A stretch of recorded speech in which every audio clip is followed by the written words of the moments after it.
Agak susah nih. Pertama terima kasih sama panitia yang mengadakan acara ini. Terima kasih banget karena apa itu susah ya ngomongnya kalau udah di depan. Tapi intinya bingung juga mau cerita apa gitu. Kalau Dimas udah preparation udah siapin. Kemarin dibilangnya sama Dimas sebetulnya di pidato, tapi kepikiran mau apa nggak tahu juga, tapi gue spontan aja. Terima kasih udah hadir, terima kasih udah support lah di acara hari ini. Intinya itu aja kali ya. Saya hari ini betul hari terakhir saya join di company, berbakti sama company sebelum nanti join di company yang berikutnya. Saya join di company tahun 2012, betul di apprenticeship program. Sebelumnya saya di Petrol China. Sebetulnya experience sebelumnya itu udah lebih dari 2 tahun sebetulnya, 3,5 tahun. Cuman di apprentice iklannya itu maksimum 2 tahun experience. Karena kalau saya tulis 3 tahun saya masuk waktu itu. Ini di CV-nya.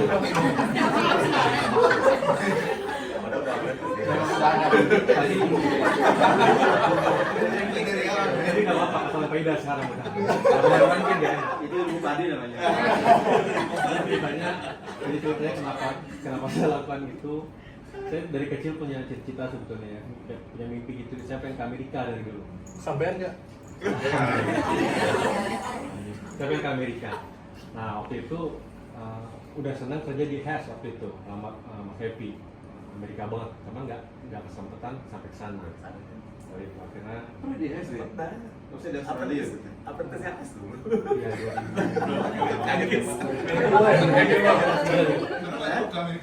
saya nggak ketemu Faida, mungkin Faida di Australia. Di Australia, 2009, 2007 saya hilang dari Hess. Oh, 2009 ya maksudnya. Nggak sampai ke Amerika, akhirnya dapat tawaran di China, udah lebih jauh lagi dari Amerika malah. Arahnya ke kiri. Nah, terus akhirnya dapat info lah, oh ada apprentice Konoko waktu itu. Cuma lowongnya 2 tahun experience maksimum gitu yang diterima. Wah, udah lebih nih, akhirnya CV diperbaikin, kirim gitu. Alhamdulillah masuk. Karena saat itu Konoko Philips menurut saya itu golden ticket nih untuk Amerika. Karena yang lain nggak ada buka. Di situ saya berterima kasih banget sama Mbak Rifda karena Mbak Rifda itu yang kontak-kontak pertama mungkin Dimas ini juga Mbak Rifda. Jadi dia 2-3 kali tanya sebetulnya, karena saya di tempat saya itu udah permanen di Ponoko itu belum, karena kan setahun ya katanya waktu itu kan. Dia 2-3 kali tanya, kamu beneran mau masuk Ponoko gitu? Iya Mbak, 2 kali 3 kali, yang terakhir itu sebelum saya sign kontrak tuh dia tanya betul, ini bener ya kamu mau masuk ini belum permanen gitu kan dari kontrak segala. Iya Mbak, saya tanya Amerika termasuk. Amerika waktu itu udah nggak lihat lagi bilangannya berapa, tapi yang penting udah Amerika waktu itu. Itu akhirnya kita kenapa terima. Nah sebelumnya ceritanya kita interview sebetulnya ada 4 orang. Saya nggak ingat saya yang ketiga atau yang keempat interviewnya, tapi setelah Zainal seingat saya. Zainal itu awal-awal. Nah di forum itu yang saya ingat tuh ada Dale, ada Pak Negi, ada Pak Sofani, ada berempat. Atau Pak Kunto ya Pak Kunto. Ada 1 orang lagi ya, saya lupa. Tapi ingat saya yang dominan itu Dale waktu itu. Pertamanya simple waktu itu, udah technical dan non technical lah, nggak banyak. Cuma terakhirnya dia tanya, kamu mau join di drilling atau di compression? Nah, waktu itu dia chief drilling. Saya nggak pikir panjang, saya jawab saya mau di compression. Terus dia ngajak ngobrol segala macam, 2-3 kali tanya, di sini ada reservoir reproduction gitu. Apa kamu mau ke drilling? Enggak. Mau ke reservoir? Enggak. Saya mau ke compression. Kenapa mau compression? Saya cerita.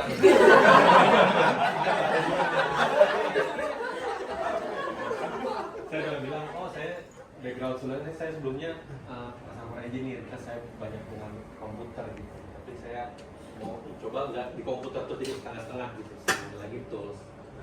Terus saya compression satu di 2 kaki itu, saya senang. Drilling yang kayaknya lebih banyak ke toolsnya. Karena saya kasih alasan itu, waktu itu sebetulnya dia kayak agak marah sebetulnya di rumah. Dia kasih kenapa? Karena dari interview sebelumnya itu semua orang jawabnya pengennya drilling.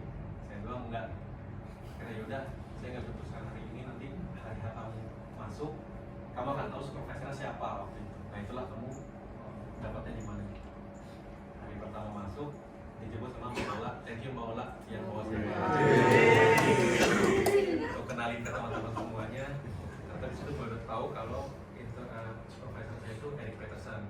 Boleh saya di compensation siapa cocok nanti. Soalnya biasa kalau kita baru pertama masuk pindah kerja kan suka skip dulu ya.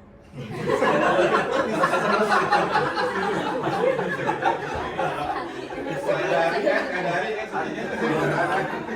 Mirip-mirip Pak kalau presentasi. Nah, Kadari pakai perut gitu, cuma yang kita nangkap saya ada dua. Yang pertama itu ketemu Dimas, thank you banget karena saat itu pertanyaan cukup sederhana waktu itu. Udah kenalan, terus tanya Dimas buat ngobrol sebentar. Katanya sederhana sama Dimas, opsi kita permanen apa Dimas? Gitu. Dia cuma bilang, udah bisa tenang aja, kita akan permanen kok, ada dia gitu. Nah itu yang kita kurang sakit dulu Pak. Masih. Terus sama yang kedua yang kita tenang kedua berikutnya adalah kan kita grupnya ada 7 kebagi dua tuh yang offshore sama yang onshore kan. Kita dibawanya ke grup offshore tuh sebelah kanan ya, nanti juga sebelah kanan. Jadi belum ke grupnya onshore. Ya kenalan, terus karena beberapa nggak ada, kalau nggak salah Pariki nggak ada, Hadi nggak ada.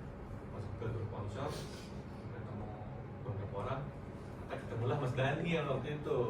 Kaget ya Mas Daniel, itulah satu yang bikin lebih tenang lagi. Jadi udah nggak sakit perut banget di sini. Thank you Mas Daniel selama ini udah bantuin karena saya kenal Mas Daniel dari sebelum lulus. Dari waktu itu saya tugas akhir di SAR Energi. Mas Daniel tuh dari situ. Bidangnya waktu itu yang saya ambil sebelum production. Dan masnya udah, even kita belum sedetail itu, tapi dia udah ngajarin gitu. Yang pertama saya tangkap dari pelajaran mas ini adalah itu tentang TRSV. Karena dari pelajaran di Matak itu 2008, 7 atau 8 Matak masih kayak bedeng. Kita ketemunya di Matak. Sebenarnya ketemu di kantor tapi cuma sebentar, tapi yang lama di Matak. Saya nunggu pesawat balik Jakarta, mas ini nunggu chopper ke sama apa gitu. Dia mau betul-betul ya mau open TRSV waktu itu dia bilang dia ngajarin di situ kan ya, itulah pertama ketemu masih mengenal. Apa pas ketemu di Ponoko itu tenang karena merasa oh ada nih nanti kalau yang mau tanya Inul bisa tanya ke Mas Daniel gitu. Karena yang lain kan belum masih gitu kan gitu. Itu awal ceritanya kenapa di sign di Pharmagips Competition Engineering. Terus kemudian waktu itu saya bersyukur alhamdulillah ketemu Eric Peterson waktu itu. Dia supervisornya cukup ngasih apa ya pelajaran buat saya terutama gitu ya. Yang baru di Commission Engineering dia cuman kasih selembar kertas gitu, besok kamu ke lapangan ke onshore gitu ya, ketemu Amel, ketemu Pak Joseph segala macam, sudah ada pelajarannya. Kemudian dia selalu ngeprint A4 segini, isinya tuh udah list checklist yang harus saya pelajari, harus saya ketemuin. Setelah itu ketemu ke Southblood, kamu ketemu Southblood, ketemu ini, kamu Pak Riki mana lu belajar ini segala macam. Ketemulah saya Pak Riki di Southblood waktu itu. Pak Riki kalau pergi Southblood apa saya nggak ingat.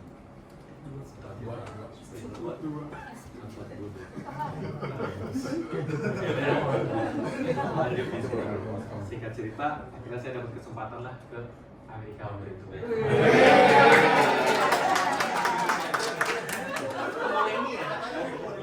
Jadi udah mulai capek. Cuman itu mungkin kata orang kalau doa kita lebih spesifik ya. Waktu itu doanya kalau ke Amerika, ternyata udah sampai sana suruh balik, udah di sana gitu, dari Bali. Nah tapi di sana cukup bagus lah pengalaman di Amerika, jadi minimal tahu lah di luar tuh kayak gitu. Terima kasih sama Tami. Tami selama di sana ya gue merasa terjaga lah sama Tami. Saya menjaga Tami bukan saya menjaga Tami. Selamat kalau saya pulang. Ini cerita Amerika. Terus kemudian sekitar 2015 atau 2016 gitu ya kalau nggak salah ada pengumuman Medco Korko mau dijual gitu. Cuman belum ada pembelinya siapa. Terus simpel aja sih begitu. Pulang sampai rumah ngobrol lah sama istri gitu, Korko mau dijual nih. Yang paling pikiran paling utama ya udah kita gagal lagi ke Amerika gitu.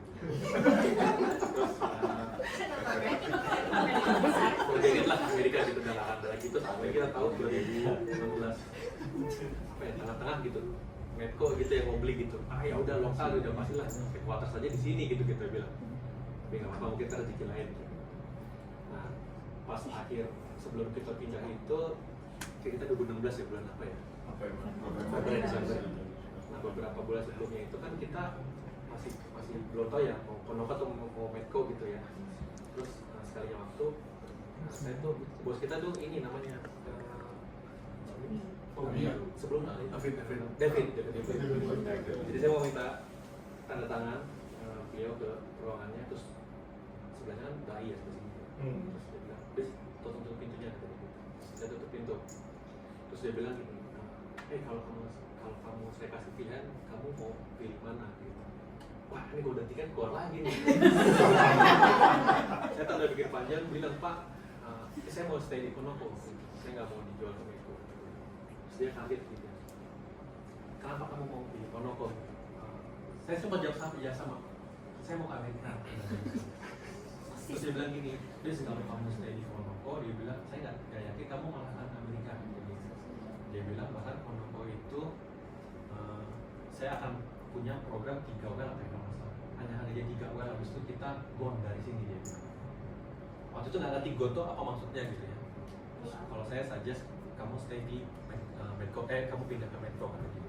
Terus dia bilang gini, saya pulang waktu itu kalau nggak salah habis makan siang di jam 2. Saya pulang jam 4 sebelum jam habis ini kamu ya dismiss lah.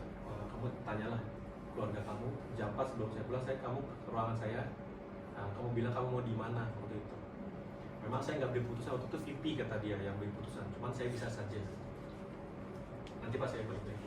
Kira sebelum jam 4 udah telepon keluarga segala macam.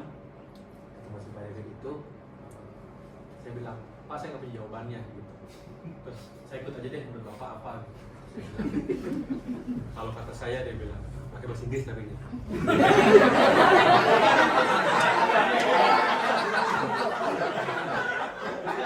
Soalnya kan dia half Indonesian kan. Iya. Surabaya. Dia bisa bahasa Indonesia, cuma dia bahasa Inggris. Dia bilang kalau saya jadi kamu, saya suggest kamu tetap di Medco. Terus dia bilang, jadi sebutin tuh proyek-proyeknya, Buntal apa segala macam. Oh ya tentang Buntal saya ingat. Jadi sebelum Eric Peterson itu pindah tukar Marty Pak, itu dia bilang gini, termasuk Dale, kalau Dale West dulu. Eric Peterson bilang gini, kita tuh sejak Buntal suatu itu mau selesai, itu tuh kita sering banget meeting dengan Amerika tuh, meeting malam. Dia bilang, lu nggak akan pernah nyesain sumur ini selama di Konoko, dia bilang. Itu meeting terus berkali-kali sama US segala macam. Eric bilang kayak gitu. Kalau dia bilangnya Westbrook, dia bilang lu nggak akan pernah kerjain sumur ini kalau lu selama masih di Konoko. Makanya itu tuh dia peringin ada Ben ZZ Top itu yang jenggotnya panjang-panjang, ditulis Daniel Hadi Zainal. Maksudnya apa? Lu akan komplit to Westbrook sampai jenggot tuh udah panjang. Which is lu akan komplit kalau di Konoko, dan bisa kejadian. Balik lagi ke si Pak David itu, dia bilang lo akan banyak proyek, lo akan banyak dapat pengalaman dari situ, dia bilang yang mungkin akan berguna buat kamu di nantinya, dia bilang. Ya udah Pak, saya ikut suggestion-nya. Saya keluar, seperti tanggal T7 mau turun itu, dia ketemu lagi, kita mau sama motor ke bawah. Liftnya ada berapa orang, saya nggak ingat siapa, dia bilang kayak gitu juga. Bis 3 tahun kamu di Medco, kalau nggak dapat pengalaman apa-apa, kamu bisa email saya. Terus saya cuma bilang, saya nggak tahu memang kalau di Konoko, saya masih akan di Konoko dengan yang sama. Alhamdulillahnya, bahwa dia terbukti, saya banyak dapat pengalaman dari Medco, terutama di Commercial Engineering, baik dari segi engineeringnya, non-engineering, operation, semua dapat semua di sini, alhamdulillah. Terus walaupun golden ticket itu akhirnya ya udahlah hilang gitu ya, tapi dapat.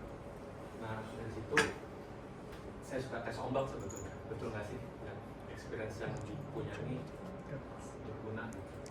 Beberapa kali saya tes itu memang alhamdulillahnya cukup laku lah ya, karena beberapa completion yang dipakai di kita cukup jarang gitu di tempat lain. Jadi alhamdulillah. Jadi secara nggak langsung saya terima kasih sama David yang ada di sini, tapi saya terima kasih juga sama semua yang udah ngajarin baik dari segi engineering, operation, mas video di lapangan. Saya ingat banget, terutama ingat pesan yang William sih. Kalau di lapangan itu bang, kalau di engineering itu lo 70% lo hitungan, 20%-nya lo 30% lo logika. Kalau di lapangan itu lo forget it lah hitungan, logika nomor satu. Dan di lapangan itu ilmu nukang. Tapi betul setelah saya tuh kadang-kadang diskusi sama mas video sama yang lain tuh kadang-kadang suka nggak masuk gitu. Oh iya hitungan kita segini tapi di lapangan enggak gitu. Bersyukur saya pernah ada exposure yang banyak di lapangan, jadi punya cerita lah, baik dari segi tools atau teorinya itu kadang-kadang suka nggak bertolak belakang, tapi kadang-kadang nggak match, dan itu cukup bermanfaat. Itu terus apa namanya di kemudian di 2021 ya sampai ke sini lah, itu kita udah ke Menko, udah proyeknya udah makin banyak, experience juga nambah dari saya pribadi khusus dan teman-teman. Kemudian yaitu golden ticket hilang dan nggak ada lagi. Dan akhirnya di 2024 saya merasa mungkin golden ticketnya hilang, tapi turun mungkin ke silver ticket kayaknya gitu. Jadi yang sebelumnya golden ticket bisa langsung direct ke Amerika, mungkin di 2024 ini turun silver ticket, nggak direct tapi tengah-tengah gitu. Transit dulu. Transisi yang sebelumnya American Company, oke sekarang jadi Arabian American Company gitu. Arabon, yang masih di Amerika sedikit.